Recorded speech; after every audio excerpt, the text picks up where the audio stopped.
ఇవాళ ప్రజలు కాంగ్రెస్ పార్టీకి అవకాశం ఇచ్చారు.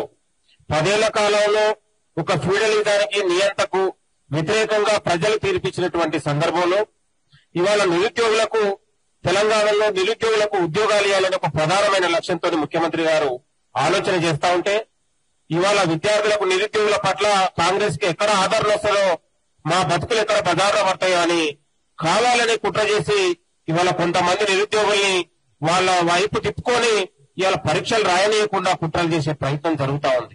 ఏమన్నారంటే నిన్న మహబూబ్నగర్ సభలో ముఖ్యమంత్రి గారు ఇవాళ విద్యార్థులే నష్టపోతారు, నిరుద్యోగులే నష్టపోతారు.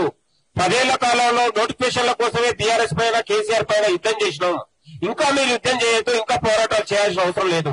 ఇది ప్రజాపాలన, ప్రజల ఆలోచనతోని నిరుద్యోగుల ఆలోచనతోని ఇవాళ ముందుకెళ్తా ఉంది. ఇవాళ పరీక్షలు రాపిస్తామంటే మీరు వద్దంటారండి. ఇవాళ నిరుద్యోగులకు న్యాయం చేస్తా ఉంటున్నాం కదా. 11,000 పోస్టులు ఇచ్చినాం, 5,000 పోస్టులు ఇచ్చి 2 సార్లు వాయిదా చేస్తే 2018 ఇప్పటి వరకు డిఎస్సీ జరగకపోతే ఇవాళ కాంగ్రెస్ పార్టీ వచ్చిన తర్వాత 6,000 పోస్టులు కలిపి 11,000 పోస్టులు కలిపి ఇవాళ నిరుద్యోగులకు పోస్టులు పెడతంటే కూడా మీరు ఇవాళ పేద మధ్యతరగతి ప్రజలు ఇవాళ గ్రామాలలో బడి లేడు, బడి ఉంటే పంతులు లేరు. మీ 10 ఏళ్ల కాలంలో ఇవాళ ఊర్లు బడి లేని గ్రామాలలో ఇవాళ ముఖ్యమంత్రి రేవంత్ రెడ్డి గారు వచ్చిన తర్వాత ప్రభుత్వ బడిని పెట్టి బడిలో పంతులు ఇచ్చి ఆ బిడ్డలకు చదివి ఇవ్వాలనే ప్రధాన ఆలోచనతో ఇవాళ ప్రభుత్వం పోతా ఉంటే ఆ పేద పిల్లలకు పంతులు ఇవ్వకుండా ఇవాళ డిఎస్సీ పరీక్ష రాయకుండా ఇవాళ నిరుద్యోగుల్ని అడ్డుకునే ప్రయత్నం మీరే చేస్తా ఉన్నారు. నేను అంటా ఉన్నాను, ఇవాళ దేశంలో ఏ రాష్ట్రంలో లేదు యూపీఎస్సీ తరహాలో 563 పోస్టులు ఇచ్చి ఇవాళ గ్రూప్ 1 పరీక్ష పెడుతుంది.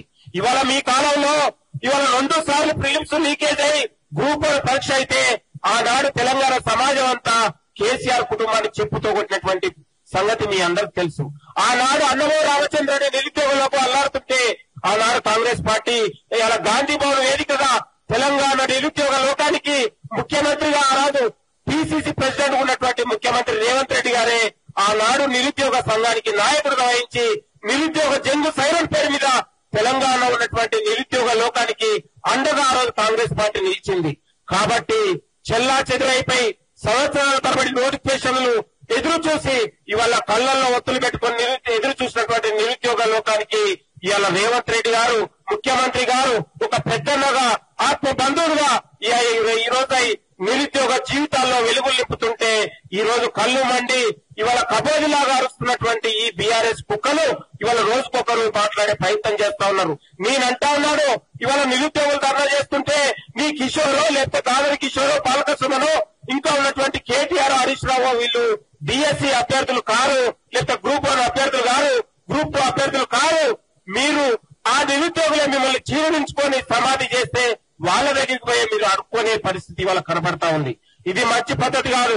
తెలంగాణకు ఒక మంచి చేయాలని, నిరుద్యోగులకు ఒక మంచి చేయాలని, ఇవాళ వాళ్ళకు జీవితం ఇవ్వాలని కాంగ్రెస్ పార్టీ ప్రధానమైన ఒక లక్ష్యమే నిరుద్యోగులకు ఉపాధి కల్పించాలని ఇవాళ ముఖ్యమంత్రి గారు స్కిల్ డెవలప్మెంట్ పేరు మీద ఇవాళ మల్లేపల్లి ఐటీఐలో మీ 10 ఏళ్ల కాలంలో ఏనాడు కూడా కనీసం వాడ కంప్యూటర్ పెట్టే సందర్భం కూడా లేదు. ఇవాళ ముఖ్యమంత్రి గారు 2,000 కోట్లు బడ్జెట్ పెట్టి తెలంగాణలో మూతబడినటువంటి ఐటీఐలు ఇవాళ తెరిచి ఇవాళ పరిశ్రమలకు అనుసంధానంగా ఐటీఐలు పెట్టి ఇవాళ తెలంగాణలో ఉన్నటువంటి నిరుద్యోగులకు ఉపాధి కల్పించే ప్రయత్నం జరుగుతా ఉంది. తెలంగాణలో 10 యూనివర్సిటీలు పెట్టి స్కిల్ డెవలప్మెంట్ పేరు మీద దాదాపు ఒక్కొక్క జిల్లాకు 10,000 నుంచి 20,000 మందికి ఉపాధి కల్పించే పరిస్థితి కనపడుతోంది. 10 ఏళ్ల కాలంలో మీకు ప్రజల అధికారం ఇచ్చినప్పుడు గాడిద పనిగోయారా మీరు ఈ సందర్భంగా గుర్తు చేస్తా ఉన్నాను. తెలంగాణ రాష్ట్రం ఇవాళ నిరుద్యోగులకు ఒక జవాబుదారిగా, ఒక పక్షపాతిగా, ఒక పెద్దగా ముఖ్యమంత్రి రేవంత్ రెడ్డి గారు ఇవాళ పనిచేస్తా ఉన్నారు. మీ కాలంలో ఆగమైపోయినటువంటి బతుకులందరినీ ఇవాళ ముఖ్యమంత్రి గారు ఆలోచన చేస్తా ఉన్నారు. కాబట్టి వీళ్ళు పరీక్షలు రాయకుండా చేసే కుట్రను మనందరం కూడా ఖండించాలి.